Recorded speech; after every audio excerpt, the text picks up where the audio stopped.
Sintam-se acolhidos no nosso primeiro webinar da Associação Brasileira de Médicos Católicos. A Associação Brasileira de Médicos Católicos foi fundada por ocasião do 4º Congresso Brasileiro de Médicos Católicos em 2021, no ano passado, né? E esse é o nosso primeiro webinar, que nós vamos discutir sobre o assunto pautado, né, pelo Papa Francisco em 2020, que é a educação, e em sintonia com a campanha da fraternidade. Muito embora já tenha passado o período, né, nós vamos falar sobre educação. E hoje nós estamos felizes em ter uma série de pessoas extremamente importantes para a criação da nossa sociedade, da nossa associação, dentre eles o cardeal Dom Sérgio da Rocha, né, que é o nosso querido diretor espiritual. E eu gostaria agora, então, para falar sobre a dinâmica da nossa reunião. Essa reunião vai durar 1 hora, né? Nós vamos discutir sobre um tema sobre ensinando e aprendendo medicina na perspectiva da pedagogia cristã, né? Alinhados, como eu falei, com a campanha da fraternidade. Por que ensinando e aprendendo? Porque é só ensinando que a gente aprende, é a partilha, né? A partilha do conhecimento. E principalmente na medicina, nós temos que aprender no dia a dia, aprender com o outro, e nós estamos falando sobre aprendizagem de adulto. E não existiu e nem existirá um mestre como Jesus Cristo. Hoje que a gente conhece sobre a andragogia, né? Todas as tecnologias contemporâneas que a gente utiliza, né? Que se diz que hoje que são as mais avançadas no ensino, né? Como, por exemplo, a metodologia ativa, né? Como o ensino significativo.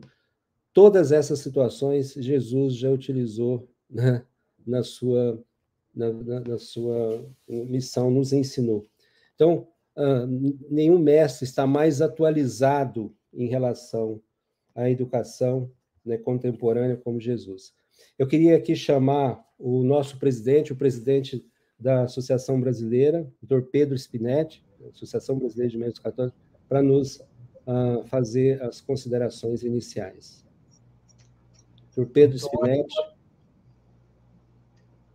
Antônio, muito obrigado pela introdução. Hoje é um dia de muita alegria. O nosso primeiro webinar da Associação Brasileira de Médicos Católicos foi fundada no ano passado, no nosso 4º Congresso Brasileiro de Médicos Católicos, que aconteceu em Brasília, em novembro. E, agora já fundada, já devidamente estruturada, registrada, iniciamos as nossas atividades científicas com um tema fundamental, né? O ensino da medicina, que todo médico vivencia no seu dia a dia, né? Não só na faculdade, nós fomos formados, mas no seu dia a dia o médico sempre continua estudando, continua se formando, e ele lida com médicos mais jovens, ele participa da formação de médicos mais jovens. Então, o que Cristo tem a nos ensinar, né? Seguir o mestre para ensinar os demais. Para isso, nós vamos ter alguns facilitadores, a quem desde já eu agradeço de coração, o Padre Crispim, Dr. Bruno Gil, a Camila, e uma saudação muito especial a Dom Sérgio da Rocha, que hoje nos brinda com a sua presença, mesmo acontecendo a Assembleia Geral dos Bispos do Brasil, conseguiu tirar um tempo para estar aqui conosco e nos trazer a sua saudação. Então, passo a palavra a Dom Sérgio para que possa saudar todos os presentes. Muito obrigado. Uma boa noite a todos. Eu tenho a alegria de poder participar desse momento tão especial, que é de encontro, primeiramente encontro fraterno, mas também de aprendizagem, né? Eu creio que nós aprendemos na medida que vamos caminhando juntos. O Papa Francisco tem insistido muito nesse caminhar juntos, o chamado caminho sinodal, em que toda a igreja é convidada a caminhar unida. E é claro que nós vamos também vivenciando aquilo que propõe o Papa Francisco nos diversos campos da vida da igreja, da pastoral, e tenho certeza que a Associação Brasileira de Médicos Católicos, já pelo seu nome, pela sua disposição em caminhar na comunhão da igreja, de modo especial na comunhão com o sucessor de Pedro, torna-se esse espaço onde nós podemos aprender juntos numa perspectiva cristã, como se propõe hoje o ensinar e o aprender medicina na perspectiva da pedagogia cristã, o tema dessa noite, mas nós temos ocasião para um aprendizado continuado. Mas eu desejo muito, peço a Deus, que a associação seja cada vez mais esse espaço onde nós podemos, mais do que ensinar, aprender, mas também há muito, sim, a compartilhar do saber, da experiência de cada um, mas que seja sempre mais esse espaço de encontro fraterno, de apoio fraterno, mas, sobretudo, de formação, a formação que não termina nunca. A Igreja nos ensina, no documento de Aparecida, que a formação só termina quando nós concluímos a nossa missão, nossa vida nesse mundo. Mas, enquanto isso, temos muito a caminhar, a aprender uns com os outros, e certamente nessa noite temos muito a aprender. Então, quero aqui agradecer, primeiramente, a presidência, a diretoria da nossa associação, na pessoa do doutor Pedro Spinetti e do doutor Antônio Carlos, agradecer a todos os que se dedicam à associação, mas nessa noite, os que vão nos ajudar, os que vão nos assessorar, Padre Crispim, doutor Gil e doutora Camila. Então, minha gratidão a vocês, mas a todos os participantes, porque a associação é uma espécie de mutirão em que nós vamos unindo saberes, experiências, esforços, confiando em Deus. Nós confiamos na graça de Deus, buscamos a luz da sabedoria que vem de Deus, a sabedoria, a luz que vem de Deus, para poder viver bem nossa vocação, nossa missão. Vocês que têm a graça de fazer isso, como médicos, como profissionais no campo da saúde, que sempre mais possam aprender iluminados pela palavra de Deus, iluminados pelo Espírito de Deus. Então, desejo que essa noite seja proveitosa e que seja um momento de um itinerário longo de encontros e de formação mediados aí pela nossa querida Associação Brasileira de Médicos Católicos. E eu agradeço a Deus a oportunidade de estar com vocês, mas agradeço a vocês a acolhida sempre tão fraterna. Muito obrigado, Dom Sérgio. Obrigado pelas palavras. Aqui eu gostaria de aproveitar que, em nome da Associação de Médicos Católicos de Brasília, agradecer ao senhor, porque enquanto o senhor exercia o seu pastoreio em Brasília, nos ajudou e nos incentivou, e nós só existimos pelo seu estímulo. Muito obrigado. Então, eu gostaria de reconhecer, mais uma vez, expressar a nossa alegria e gratidão. Doutor Bruno Gil já está presente?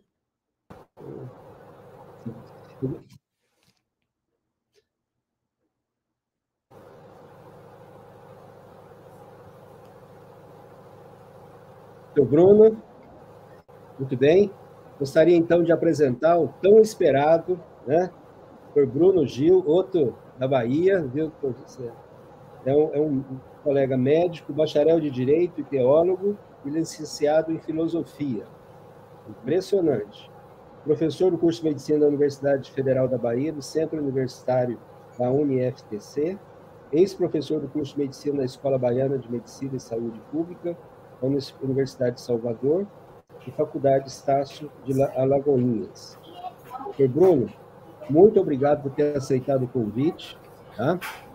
Para nos falar no primeiro webinar da Associação Brasileira de Médicos Católicos, né, que tivemos o prazer e a felicidade de criar no ano passado por ocasião do 4º Congresso. A palavra é toda sua, doutor Bruno. Boa noite, doutor Antônio Carlos. Eu saúdo todos os presentes. É um prazer estar aqui. Agradeço muito o convite da Associação Brasileira de Médicos Católicos, o meu amigo doutor Alberto Brandão, que é uma liderança incansável aqui na Bahia. É um prazer estar aqui com vocês, e que bom com essa acolhida de Dom Sérgio, né, que é o nosso arcebispo primaz aqui. É um prazer estar com o nosso cardeal.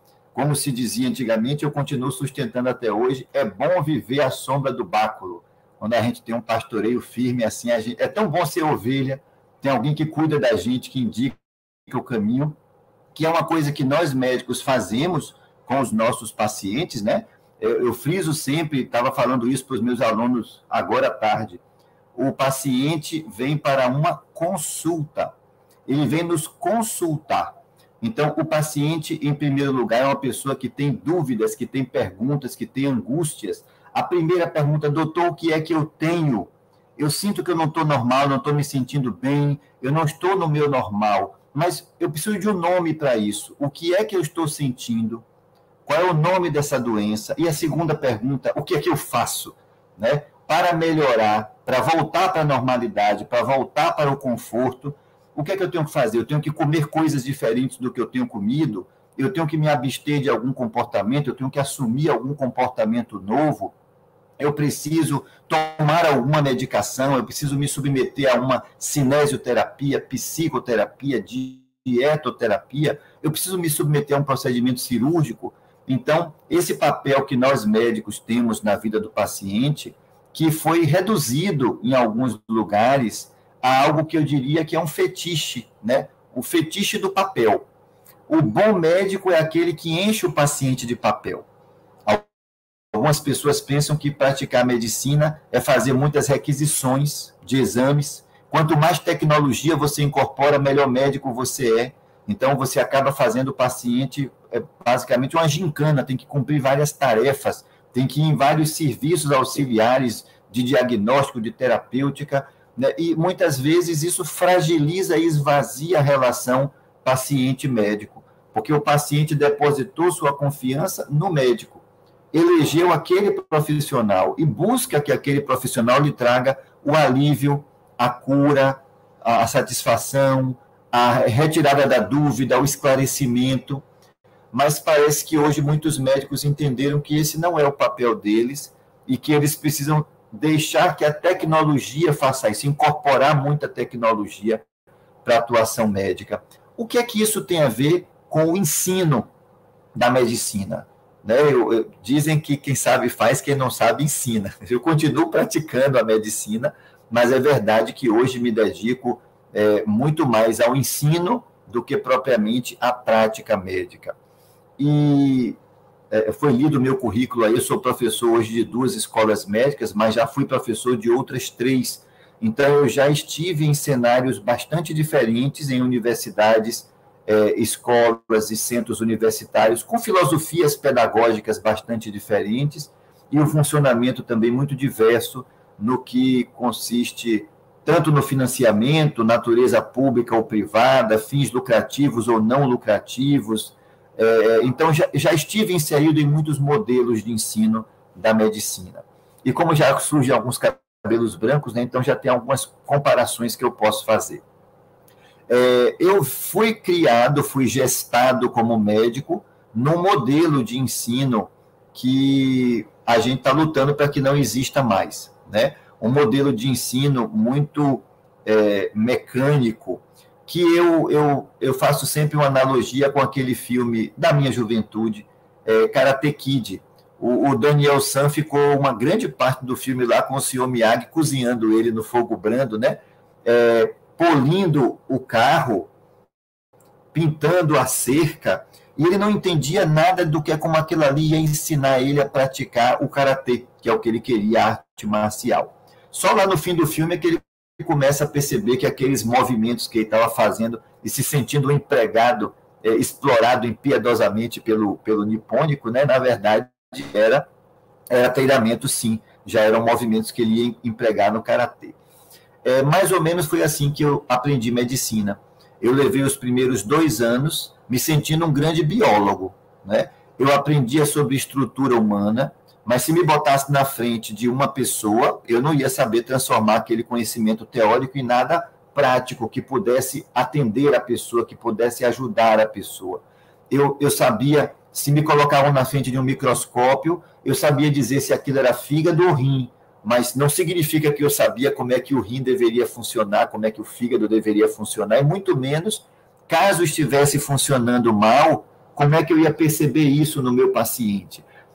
Eu sabia decompor o corpo humano em suas partes constitutivas. Então eu ficava muito à vontade se botasse um fígado do meu lado, um rim do meu lado, um estômago do meu lado.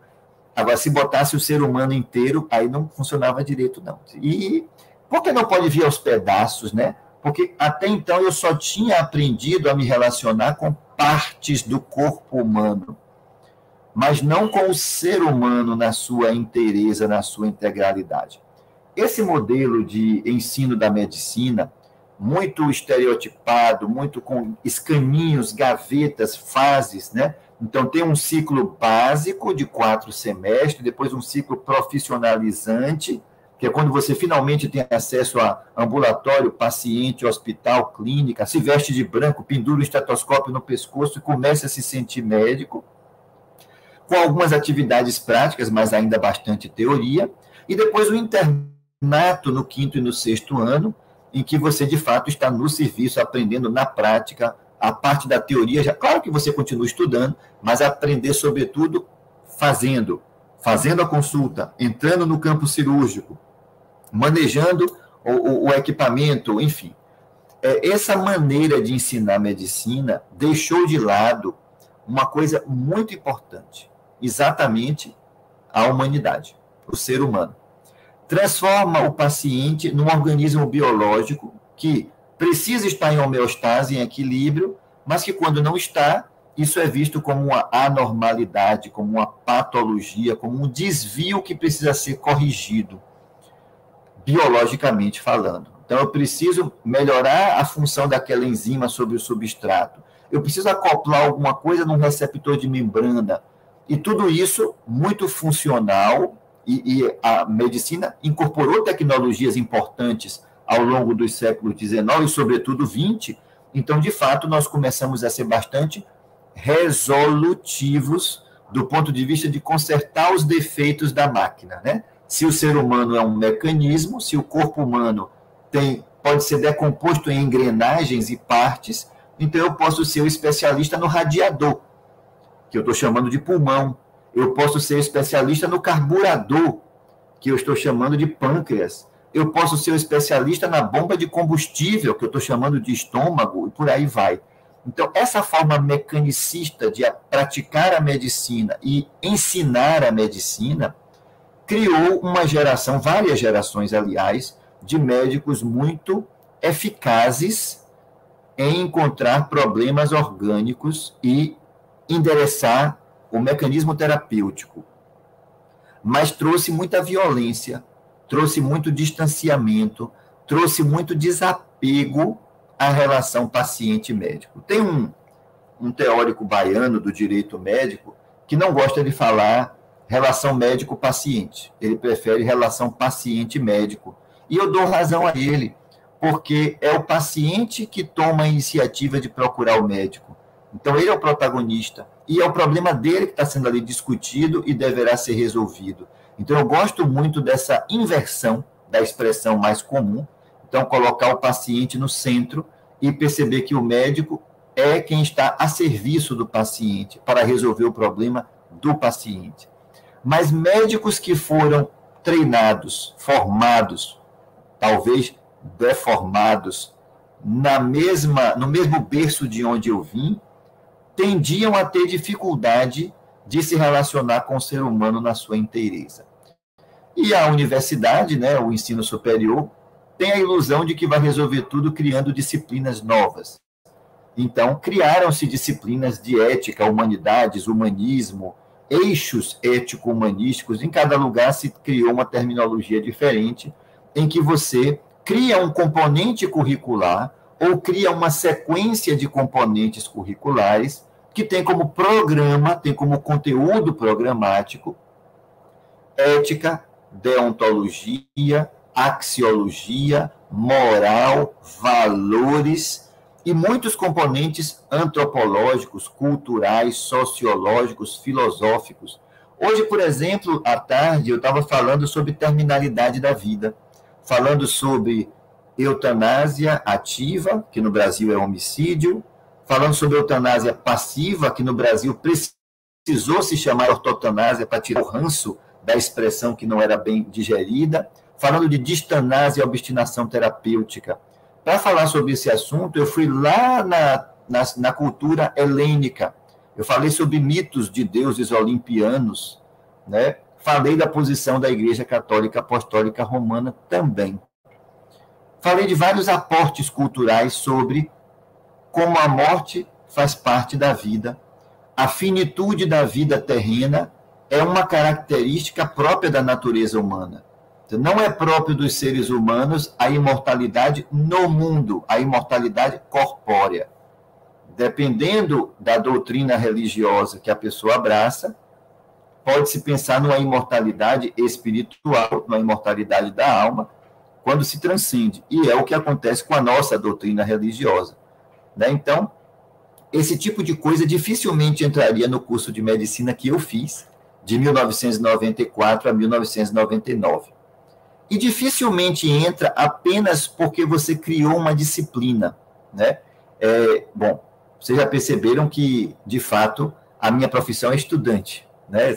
Quando eu termino um curso, eu começo outro. Então, com essa formação muito variada que eu tenho, medicina, direito, filosofia e teologia, e confessando a vocês aqui, irmãos e irmãs, que busquei fazer filosofia e teologia numa universidade confessional católica, porque o meu interesse era mais por conta da minha inserção como catequista na minha paróquia, eu consigo prover para os meus estudantes, os meus futuros colegas, um manancial de informações e fazer conversar os conhecimentos de várias áreas que talvez nem todo professor desses componentes consiga fazer, né? Então, eu estou já de pronto declarando a minha desesperança de que a gente consiga resolver aquela distorção da formação médica apenas pela criação de novos componentes, né? Não creio que isso seja suficiente. Porque uma gavetinha estanque, uma aula a mais, um conteúdo programático a cumprir, solto no curso, pode ser visto pelo futuro médico como apenas um obstáculo a ser ultrapassado. Preciso estudar esse conteúdo, preciso colocar na prova o que o professor quer que eu escreva, para poder ser aprovado e seguir em frente. Mas aqui talvez fosse o caso de usar uma palavra que é muito cara para nós, pessoas de fé, que é conversão. E a conversão, nós sabemos, é um processo que nunca termina. É um processo para a vida toda, né? Você nunca diz, estou convertido, né? A gente está sempre na caminhada. Assim é com o estudante de medicina, que em algum momento se torna médico, graduado, recebe o diploma, mas ele precisa o tempo todo ser moldado. São corações e mentes que precisam ser conquistados para esta causa. Qual a causa? De que o paciente é um ser humano inteiro. De que eu não posso pretender que o paciente entre no consultório, na UPA 24 horas, na unidade de saúde da família, onde for, deixando lá fora o fato de que ele é pai ou mãe ou filho, de que ele é trabalhador ou empregador ou autônomo, de que ele tem uma visão da sociedade mais de direita ou mais de esquerda, mais coletivista, mais individualista, de que ele professa um credo, professa uma fé, de que ele tem crenças no transcendente, ou numa força cósmica, ou numa divindade pessoal, benevolente, onipotente, como é o nosso Deus. Então, não dá para pretender que o paciente entre no consultório apenas como um órgão doente, apenas como um organismo desregulado.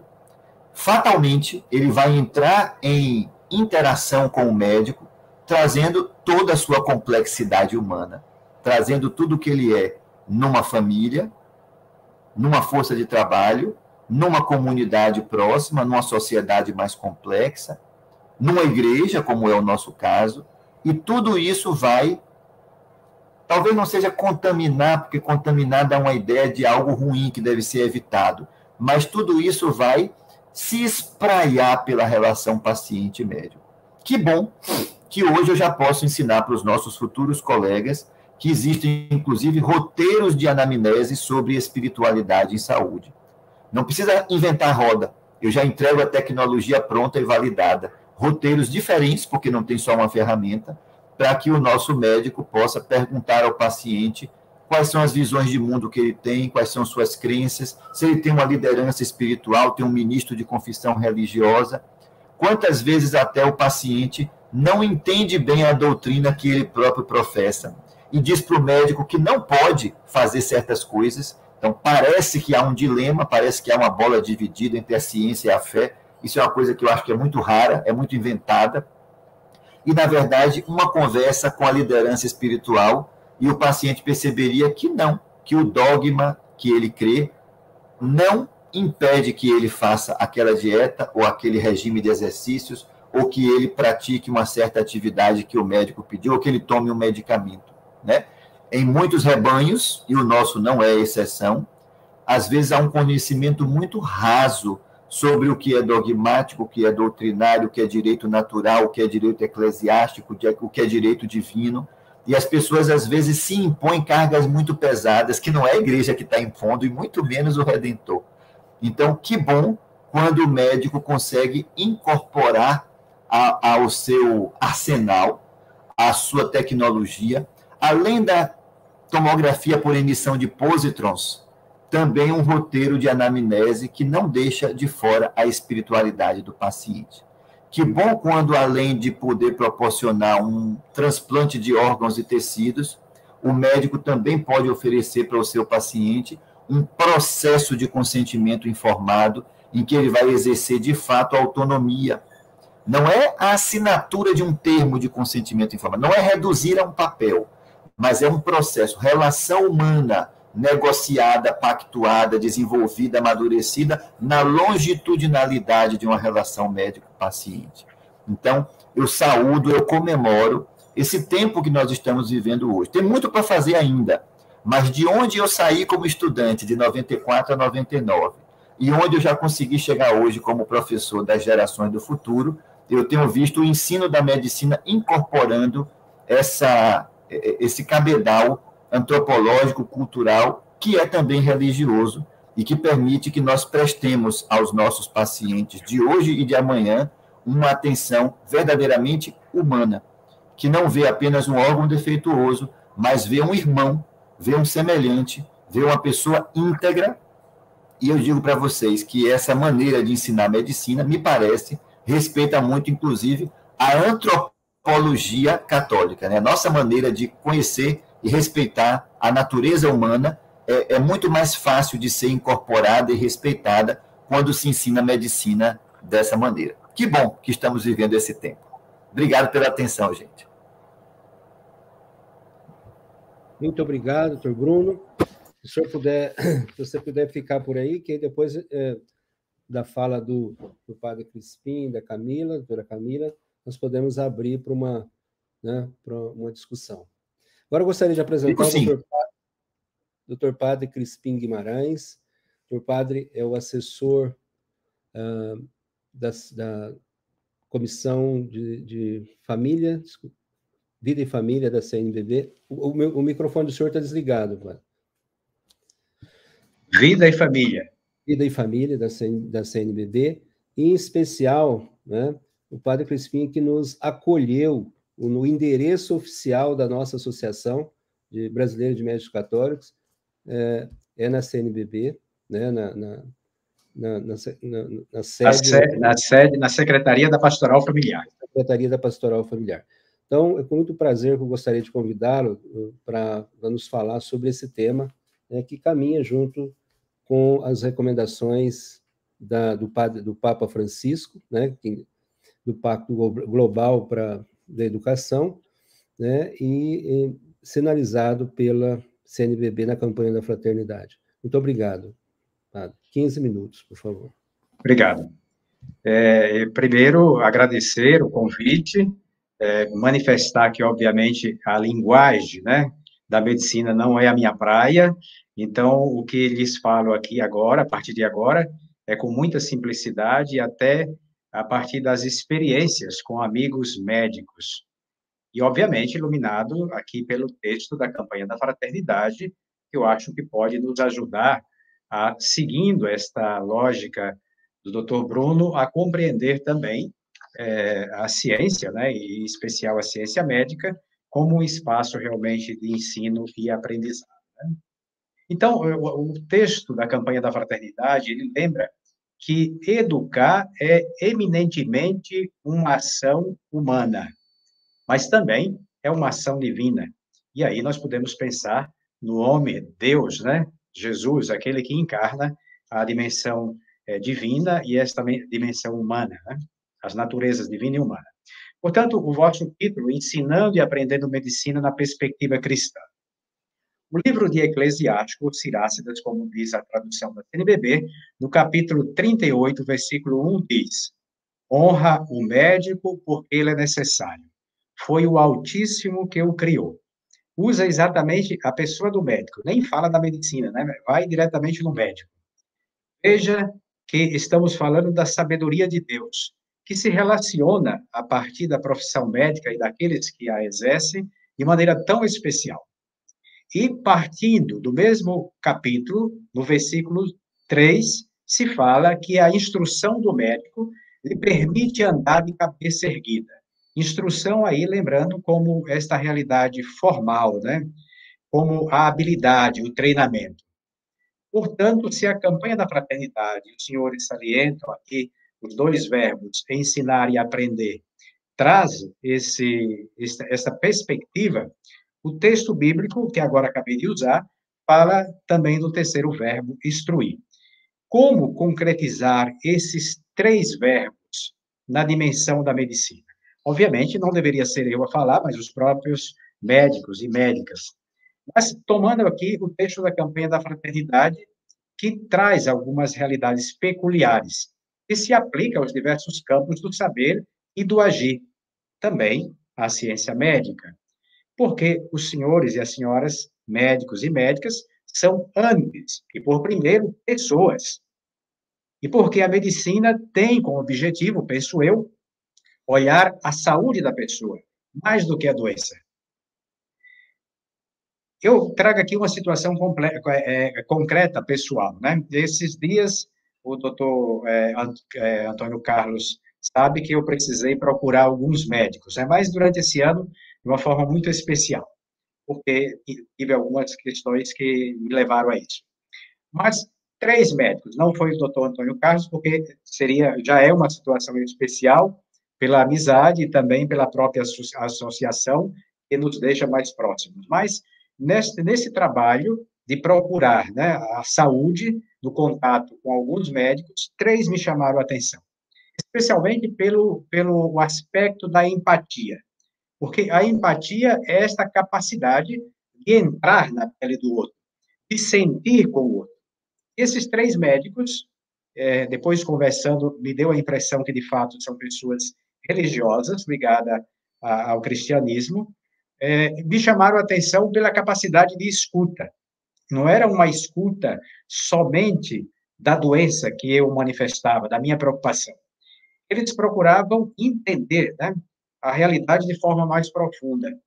E olha aqui, eu estou acostumado, nos meus 20 anos de padre, a lidar com situações existenciais muito peculiares. Mas o jeito e o trato daqueles 3 profissionais, ou dos 3 cristãos, daquelas 3 pessoas, antes de serem profissionais, me ajudaram a perceber, né, a própria realidade, mas também a perceber para além disso. Me ajudaram, portanto, a voltar para casa com uma perspectiva de saúde diferente. E também a voltar para casa olhando para aqueles profissionais, como agora lhes falo, de uma forma diferente, vendo o cerne da medicina como um espaço curativo, que é curativo do corpo, obviamente, mas que deve avançar para além disso. Então, da parte deles, um ensino, da minha parte, um aprendizado. Bom, a campanha da fraternidade fala de educação formal e educação integral, né? Portanto, aqui vamos sair do aspecto da escola. No caso da medicina, ela deve olhar não só a competência técnica, isso foi salientado pelo Dr. Bruno, existe uma outra competência que olha o ser humano de modo holístico, ou na visão cristã, como a gente sabe, de um modo transcendental, né? Que transcende a esta realidade meramente humana. Os ambientes, todos os ambientes relacionais, são espaços educativos, não só a escola, a universidade. Os ambientes relacionais são espaços de aprendizagem e de ensino, especialmente quando são iluminados pela palavra de Deus, que nos leva ao serviço, ao amor ao outro, no vosso caso, a cura, que deve ser muito mais profunda do que a cura da doença. O texto da campanha da fraternidade nos fala de uma realidade evidente que vivemos e que ainda estamos a viver, que é a problemática da Covid-19, que foi uma escola dura, desafiadora, que nos ensinou muito, colocando, sobretudo, os médicos, a ciência da saúde, em evidência. Esta ciência aprendeu muito e muito ensinou. Aprendeu especialmente que não se pode olhar a saúde sem mirar o contexto amplo da casa comum, isto é, tudo que rodeia a pessoa que está doente, né? A Covid nos mostrou que existe um mundo doente, e por causa da doença do mundo, nós tivemos problemas agravados, né? O problema da Covid se agravou, não só para além do vírus, mas se agravou para tantas outras realidades. Ensinou, portanto, que é preciso olhar para além do corpo. É preciso olhar a pessoa toda e o ambiente que a circunda. O ambiente físico e o ambiente existencial. Então, os médicos, usando uma palavra aqui, usando uma frase redundante, os médicos foram médicos, naquilo que lhes compete. Foram psicólogos, foram pais, foram mães, diante, usando a linguagem metafórica, diante da realidade do desespero que muitos manifestaram. Mas eu também acompanhei muitos médicos nesse período, médicos cansados, médicos necessitados realmente de ouvir uma palavra diferente. Aliás, o doutor Pedro me disse isso, e se eu não estiver enganado, salientou também, lá durante a fundação da associação, que foi este clamor dos próprios médicos que queriam ouvir a voz da igreja, que apressou a fundação da Associação dos Médicos Católicos. Pois bem, no versículo 6 do livro de Eclesiástico se fala que a ciência foi dada ao homem para honrar a Deus. E neste caso, estamos falando da medicina, né? E a campanha da fraternidade, no número 22, diz: educar não é condicionamento ou adestramento. É conduzir e acompanhar a pessoa para sair do não saber, rumo à consciência de si mesmo e do mundo em que se vive. Todos os espaços relacionais, eu lembrei há pouco, são espaços de educação, porque são espaços onde a gente sai desses condicionamentos do adestramento e passa a ter uma relação onde somos vistos e onde vemos os outros de forma mais profunda. O sétimo objetivo específico da campanha da fraternidade diz que educar é um verdadeiro progresso no caminho da vida humana. Muito bem. Também a campanha da fraternidade, no número 144, lembra de 3 atitudes de Jesus importantes: anunciar, ensinar e curar. Todos nós somos chamados, porque somos cristãos, a repetir com a vida estes gestos, estas atitudes de Jesus. Aqui nós temos a presença de Dom Sérgio, que nos alegra muito, né, ele estando aqui, porque nos dá essa segurança da proximidade da igreja, mas somos lembrados que nós, através dos sacramentos, ajudamos a curar as almas, né? E o médico tem também esta finalidade de curar o corpo, mas a atitude cristã do médico, de certa forma, não pela dimensão sacramental, mas pela dimensão relacional, acaba também ajudando a curar não somente o corpo, a curar a pessoa toda.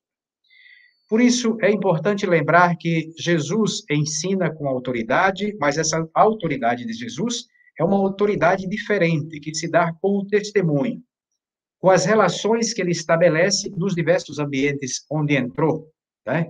Exatamente com este cuidado com o ser humano, uma visão diferente de pessoa, né, de ser humano, que Jesus.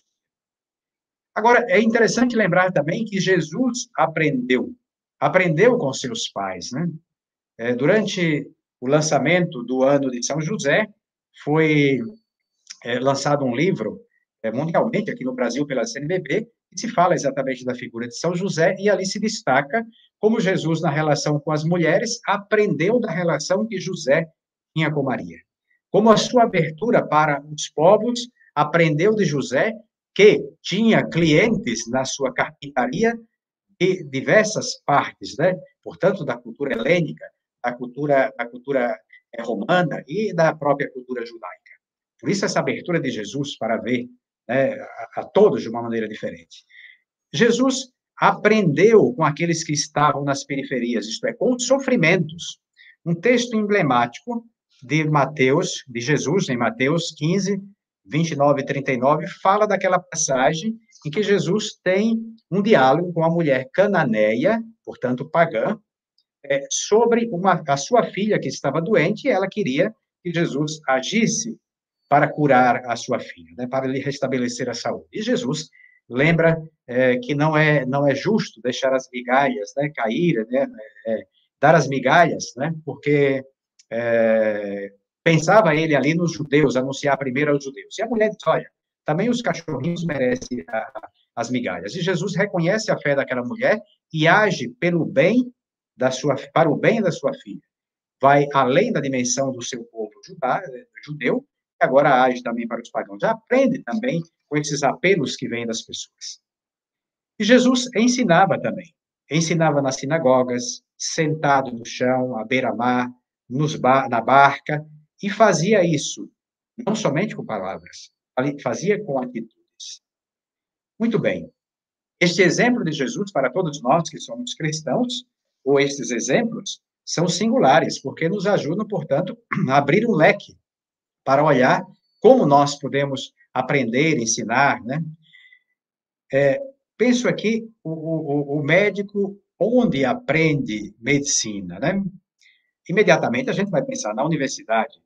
Eu alargaria aqui, pensando na campanha da fraternidade e pensando na vivência cristã, para outros aspectos. Aprende em casa, com a família, porque aprende o sentido mais amplo dos valores. Aprende a ser gente para tratar de gente. Depois, aprende na academia, com a pesquisa, obviamente, aprende com o sofrimento das pessoas.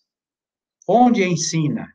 Na casa, quando partilha com os seus as relações humanizadas que se estabelece com os colegas e com os pacientes. Ensina na academia, que é um espaço de saber, ou outros espaços. Ensina no trabalho, especialmente pelo jeito cristão de ser e de agir. Diria que este jeito cristão de ser e de agir é curativo para o paciente ou para os pacientes. Claro, o remédio, né, a receita e tudo mais, o procedimento, mas o jeito cristão é curativo. O número 151, o modo de ensinar de Jesus transformou e transforma ainda hoje, né, e pode modificar a vida de muitas pessoas. Modifica pelo nosso jeito cristão de agir. Ele ensinava a misericórdia, o acolhimento e a cura. Para nós também, isto é essencial, essas três características são essenciais. O jeito misericordioso de nos portarmos, de acolher as pessoas, de proporcionar a cura, seja no caso específico da ciência da medicina, seja do jeito cristão de curar, né, sanar por dentro as feridas da pessoa. Cada cristão no seu ambiente é chamado a exercer a fé por meio das obras, como nos lembra São Tiago, capítulo 2. Transformar a realidade que nos circunda. Não é transformar a realidade do mundo, sem primeiro transformar a realidade que nos circunda. Por isso, é necessário, foi salientado aí pelo Dr. Bruno, a gente olhar para essa antropologia de cunho cristão, que vislumbra a pessoa como um todo, né? A partir também de qualquer profissão ou qualquer profissional. Vislumbra a pessoa de forma mais profunda, onde a sua dignidade se fundamenta no próprio homem Deus, Jesus, que tem duas naturezas, humana e divina. Então, o médico, no seu processo permanente de formação, pode primar por uma educação integral da pessoa humana, que é corpo, é psique e é espírito. Por isso, eu concluo com uma pergunta, que é a pergunta que nós temos na campanha da fraternidade. Falar com sabedoria e ensinar com amor. Pegando aí Provérbios 31. Como o médico pode aplicar isso na sua profissão? Eu não tenho como responder. Essa é uma pergunta que os senhores responderão para si e, obviamente, no contato que farão uns com os outros. Obrigado. Obrigado, Padre Crispim. Queria dizer que o senhor usou o vocabulário, os termos perfeitos, porque a nossa associação, o objetivo principal é a evangelização dos nossos colegas médicos. Como o senhor falou no início, que o Pedro comentou, nós temos um vácuo dentro das nossas necessidades, que é a necessidade de alimentar a nossa inteligência espiritual.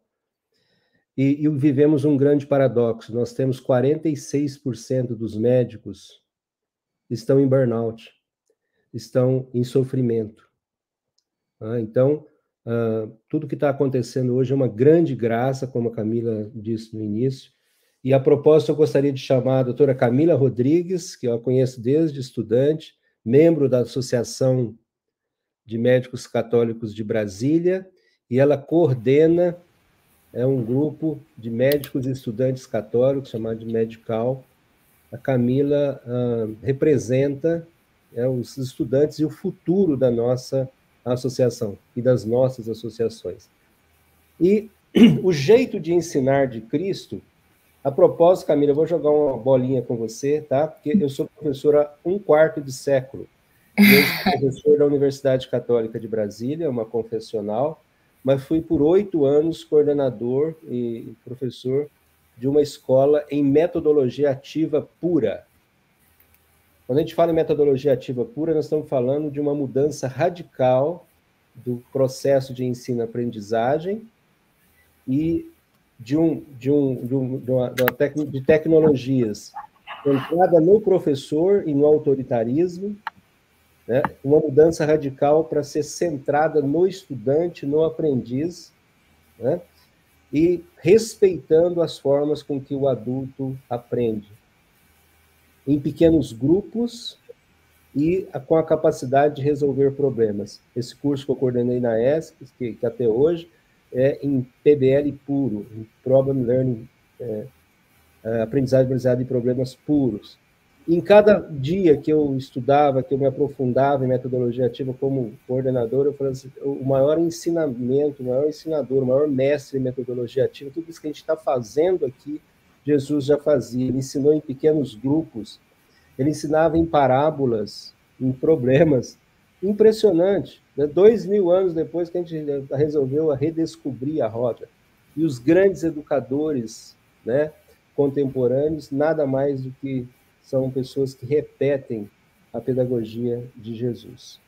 Eu gostaria de saber de você, assim, o exemplo, porque como é que a gente pode educar? A gente educa pelo exemplo. Mesmo que nós não somos professores, o jeito de portar, o dia que o Padre Crispim esteve lá na minha clínica, no meu consultório, eu espero ter passado o meu jeito de ser, o jeito que eu lido com os pacientes, de forma que o exemplo ensina os meus filhos, os meus alunos, se eu não for professor, ensina também os pacientes.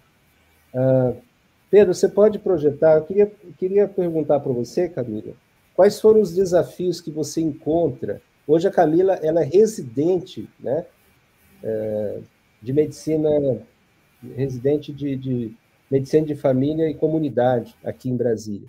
E quais os desafios que você encontrou, que você ainda encontra no aprender da medicina na sua vida, sendo uma católica? Bom, então, como o senhor disse, a palavra convence, o exemplo arrasta, né? Então, a gente pôde ver nesses meus 6 anos de graduação, como agora no meu primeiro ano como residente, que ainda existem muitos desafios, né? Então, o maior deles é, como o doutor Bruno Gil falou, é ser médica e ser estudante, né, de gente inteira. Então, é ser realmente médica, como diz o nome do nosso grupo, médica de corpos e de almas. Então, é tentar fazer esse diálogo entre a fé, a razão e a ciência, um diálogo justo, sabe? Um diálogo com compaixão, com empatia. E um dos grandes exemplos que eu vivi agora na vida como médica, eu vou contar esse primeiro e vou contar um como a vida de estudante no primeiro semestre. Agora, como médica, foi que no mês passado a gente estava acompanhando um bispo numa UTI aqui em Brasília, e o maior desejo dele era celebrar as missas enquanto estivesse internado. E alguns médicos e alguns diretores do hospital negaram isso. Mesmo ele podendo comungar, mesmo ele podendo tomar o vinho.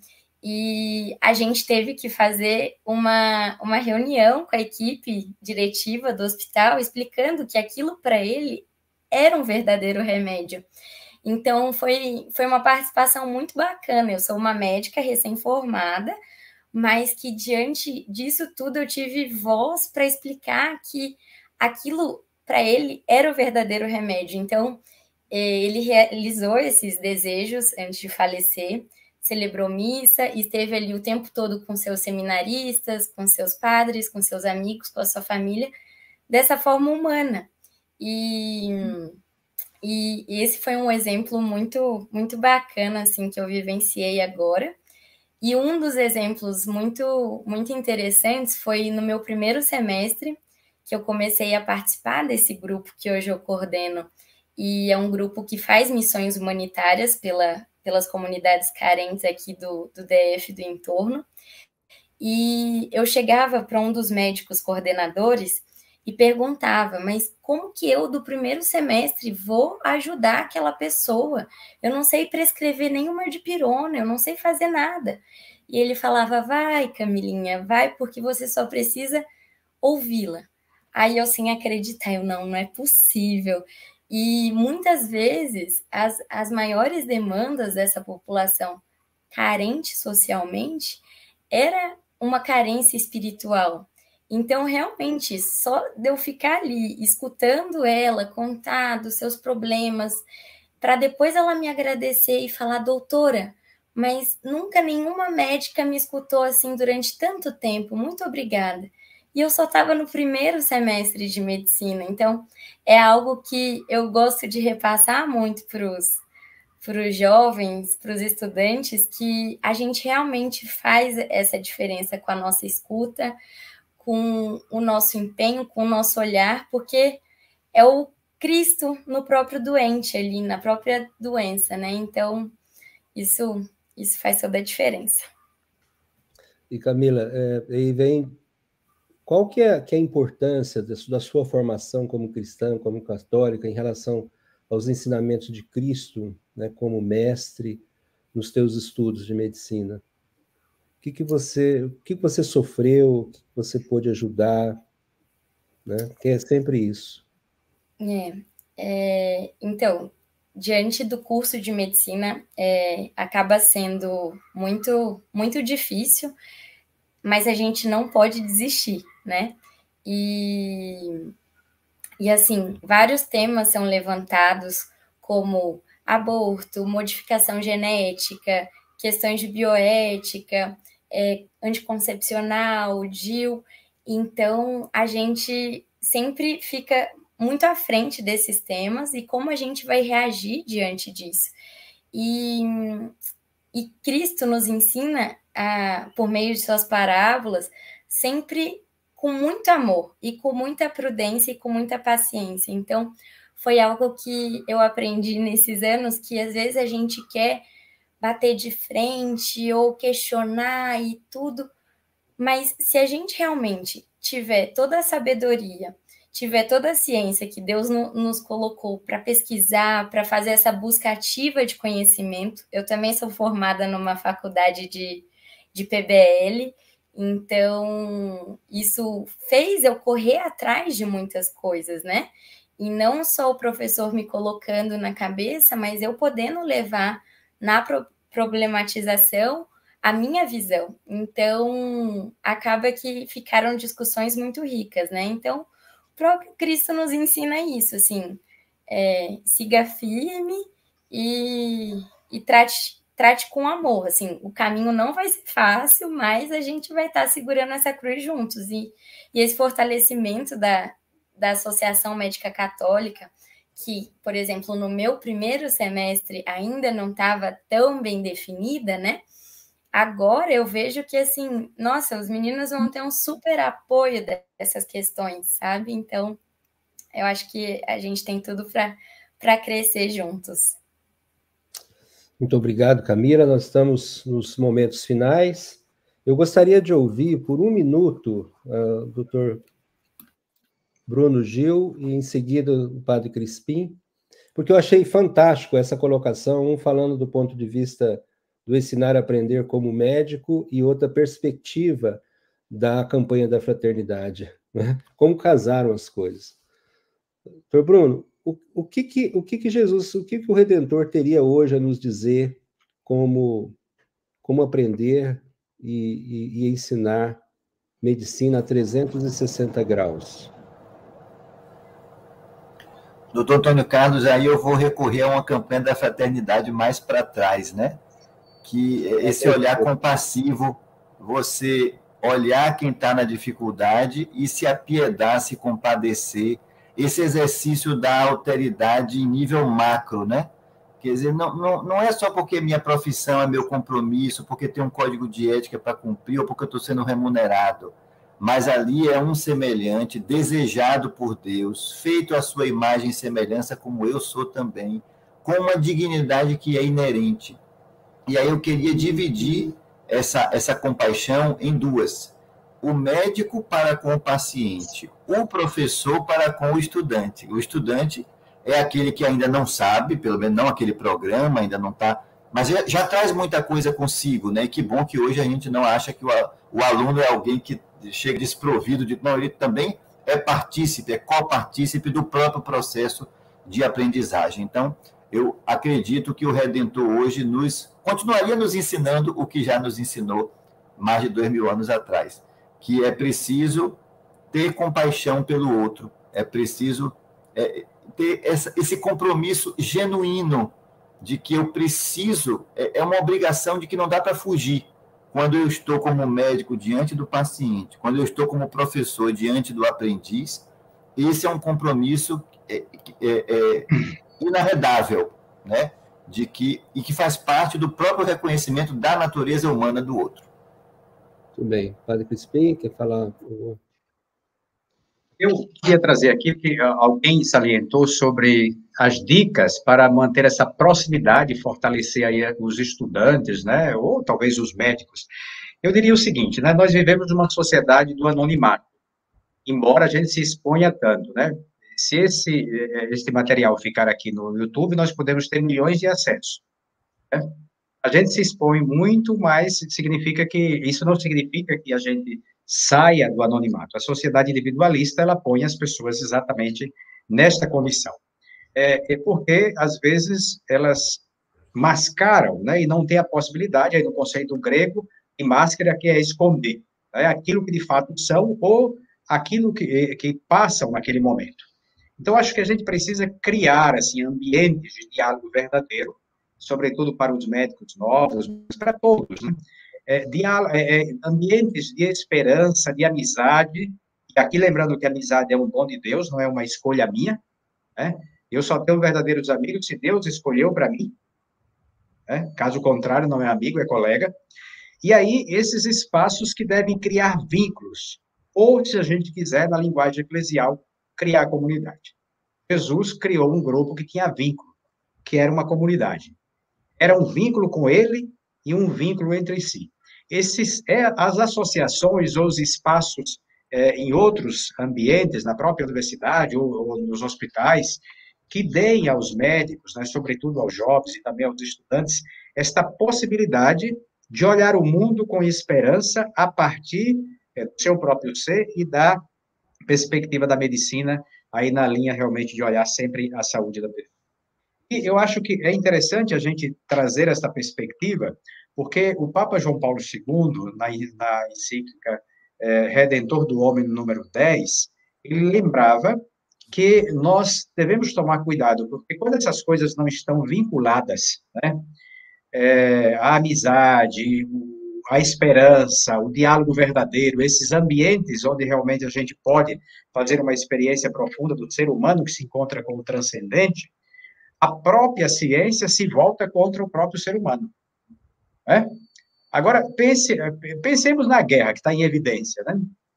É a ciência que produziu aqueles instrumentos que estão matando tantas pessoas. Mas se a gente pensar, e foi citado, pensar em eutanásia, por exemplo, que alguns estão defendendo. A ciência se voltando contra a pessoa. Nós devemos colocar a ciência sempre em favor da pessoa, em favor da vida. Eu acho que esses espaços são espaços privilegiados que abrem o coração da pessoa, do médico, da médica, para descobrir aquilo que ela é. Um dom de Deus para a vida, a serviço da vida. Muito obrigado, padre. Agora eu queria passar a palavra ao doutor Pedro Spinetti, presidente da Associação Brasileira de Médicos Católicos, que vai nos dar alguns avisos. Eu peço a todos atenção para esses avisos. Ele vai nos falar sobre o site, sobre de como fazer a filiação. Pedro. Bom, parabenizar todos os nossos facilitadores, Padre Crispim, Dr. Bruno, Camila. A fala de vocês foi excelente, os comentários, os elogios são imensos aqui no chat, depois vocês vão ter oportunidade de ler. Infelizmente, não temos como comentar todos e responder todas as perguntas nesse momento. Deixo aqui alguns avisos. Tá? O primeiro deles é que nós já temos um próximo encontro marcado, no dia 7 de julho, também às 20 horas, através do nosso canal no YouTube. A gente vai estar refletindo sobre os efeitos da espiritualidade e da religiosidade na prevenção e tratamento de enfermidades cardiovasculares, refletindo sobre um documento da Sociedade Brasileira de Cardiologia, que é a Diretriz de Prevenção Cardiovascular, que tem no seu capítulo 9 um capítulo dedicado à espiritualidade. Tá? E aí o doutor Bruno Gil já introduziu o assunto e já deixou todo o gancho para a gente continuar essa reflexão sobre o impacto da espiritualidade na saúde. Deixo também um convite a todos para conhecerem o nosso site, que foi publicado essa semana, o www.medicoscatolicos.org.br, onde vocês vão poder conhecer um pouco mais da nossa Associação Nacional, das nossas associações diocesanas, os nossos contatos para aqueles que desejam se associar, também um espaço para os nossos eventos e um espaço de formação com link para os principais documentos do magistério acerca da saúde da vida humana, e todas as nossas lives e algumas palestras do nosso último congresso também já estão disponíveis lá no site para que vocês possam assistir. E, por fim, deixo um convite que esse ano, em setembro, nós teremos o 26º Congresso Mundial de Médicos Católicos, acontecendo em Roma, no Instituto Patrístico Augustiniano, de 15 a 17 de setembro de 2022.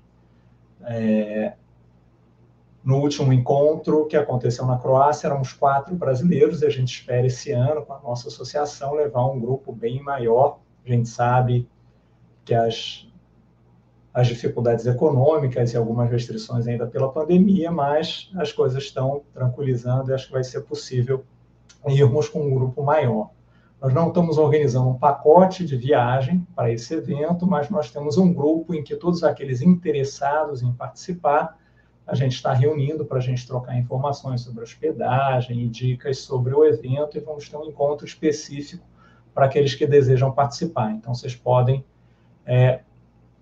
aqueles interessados podem entrar em contato conosco através do nosso e-mail, presidência@medicoscatolicos.org.br, que a gente vai estar incluindo nesse grupo de Zap. Esses eram os nossos avisos, e antes de passar a palavra a Dom Sérgio, para que ele possa nos dar a sua bênção, agradecer de forma especial ao Dr. Fernando Maia, nosso diretor científico, e o Dr. Alberto Brandão, nosso vice-presidente, que nos ajudaram a formar essa live, a convidar todos aqueles que aqui tiveram nos bastidores aqui preparando esse encontro para todos nós. Muito obrigado. E desde já desejo uma boa noite a todos. E também eu me uno aí aos agradecimentos que já foram feitos. Primeiramente, parabenizando essa iniciativa muito feliz da parte da nossa associação. Vejo que as questões levantadas já justificam por si não só momentos como esse, mas a própria associação. Ela quer ser justamente esse espaço onde nos encontramos, não só para conviver fraternalmente, para apoiar reciprocamente, mas também para formação, para esclarecimentos, enfim. Tem muita questão aí que já tem várias questões que apareceram, que já mereceriam uma noite toda, certamente, de reflexão, né? Mas não é o momento, nós estamos aqui concluindo. Eu apenas ressalto a importância do testemunho. Continuem a dar testemunho nos ambientes onde estiverem. Testemunho que não é feito só de palavra, é muito mais com gestos concretos de vida cristã, de fraternidade. O testemunho ajuda muito, já foi aqui ressaltado agora há pouco. Com certeza, através do testemunho de vocês, nós vamos ter outros que também vão querer fazer essa mesma experiência participando da associação. Mas muito obrigado a vocês por serem médicos e médicas, né, católicos. Muito obrigado. Não tenho medo, né, de ser médicos católicos. Pelo contrário, com simplicidade, mas com coragem, com respeito, mas com a firmeza própria de cristãos, que a gente possa colaborar cada vez mais para que a luz do Evangelho ilumine a tanta gente necessitada, a começar de nós mesmos que precisamos dessa luz. Mas eu peço a Deus que abençoe a todos nesse momento. Gostaria de, com simplicidade, bendizer a Deus por esse encontro e logo em seguida pedir a bênção de Deus para todos. Glória ao Pai, ao Filho e ao Espírito Santo, como era no princípio, agora e sempre. Amém. Que Deus, na sua infinita misericórdia, derrame sobre todas as suas bênçãos, conceda sempre a graça da sabedoria e do amor. Em nome do Pai, do Filho e do Espírito Santo. Amém. Muito obrigado a todos. Tenham uma boa noite. Boa noite, Sérgio. Muito obrigado. Obrigado. Muito obrigado a todos.